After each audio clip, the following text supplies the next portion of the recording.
Hey, this is Jamey with Stonemeyer Games, and today I'm going to talk about my favorite mechanisms in SHASN, a game that I hope I'm pronouncing correctly and that I played for the first time with 4 players total this past weekend for the first time. This apparently was a Kickstarter game that was on Kickstarter a while ago. I think there were some delays, but the final production was quite beautiful. I don't have the game right here, but I have some photos of what the game looks like. You can see that the board is this dual-layered board that you are putting little wooden pegs into to establish area control over different areas on the board. They're representing votes, so kind of your voting influence over different regions. And this is your player mat. There's a nice player mat and some cards go into the player mat. I'll talk about that in a minute. The core feature of the game, though, this really cool element of the game, because it's kind of it is this Euro-y area control game with a fair amount of player interaction, but it's also kind of a social experiment party game mixed into one another. And this is kind of the really impressive part of the game to me. I mean, this part is impressive too, and I'll go into this mechanism, which I also like, because there is an engine building element to the game that I really like. But basically, on your turn, the player to your right is going to pick up this magnetic tuck box, which is full of a deck of cards related to a specific topic or period in history, a location in history. I think the game comes with 5 of them. Like, one is related to U.S. history, and one is related to Great Britain and the United Kingdom. One is related to India, because I think the designer for the game is from India.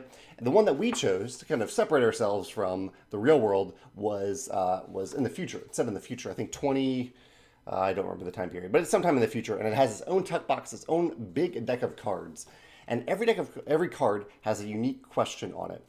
For example, the card that I have here on the photo says, should humans be allowed to marry artificially intelligent beings? And so it asks this interesting question. And so the player to my right is asking me this question, and I have to answer it. Not necessarily as Jamey, but potentially as Jamey, because I'm a human being answering a human level question. But there's also a mechanical side to it. And the answers are on the card. The cards are double-sided. One side of the card is like this side of the card says, yes, the programming of love knows no bounds. I can't remember what the back side of the card said, but it was a no answer related to this question. And I have to answer, without knowing anything mechanically about the card, I have to answer yes or no. And the answer that I give presents me with a few different things. I get, I don't know if you can quite see it here, but this says the idealist. This is one of the 4 categories of the game. And the backside says something different than an idealist. And these are resources that I would get right away for selecting that card. And then I would go ahead and slide that card, based on the side that I chose, I would slide that card under my player mat. So say, for example, I chose this yes side without knowing that it was the idealist, without knowing what resources I would get. I'm answering based on what I think, either as Jamey or some combination of Jamey and what I think the answer will be as it relates to my engine building. I would take that card and slide it under my player mat here in the idealist section. And this means a couple different things. And so before I get to those things, let me say that this part of the game is just really, really interesting. It's a very interesting social experiment. The questions are tough.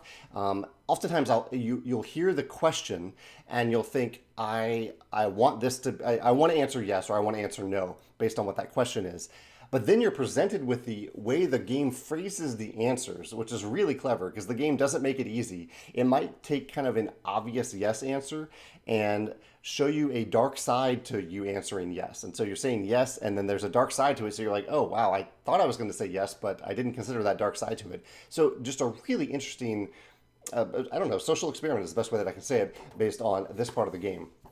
And I like how it blends so seamlessly into the mechanism, because the core mechanism that what you're doing with this card, other than getting the resources right away, is that you are building an engine related to who you are in the game. So, for example, in this game, I ended up being a capitalist. I was heavy on the capitalist track, which meant that every time I thought I heard an answer to a question that could be construed as capitalism, I would try to answer the card that way, unless it was truly like morally reprehensible for me to answer that way. Because when you have 2 cards of the same type under your mat, you get an extra resource of that color. When you have 3 cards of the same type, not only do you get that extra resource for the 2, but you also have a bonus ability. You can't read it here, but there's a bonus ability for having 3 cards of that type under each section. And then there's also a bonus for having five cards of the same type under that section. So you have this engine building element built into this interesting question that you're being asked every time you have a turn. And I just thought that was fascinating to have the combination of those 2 things.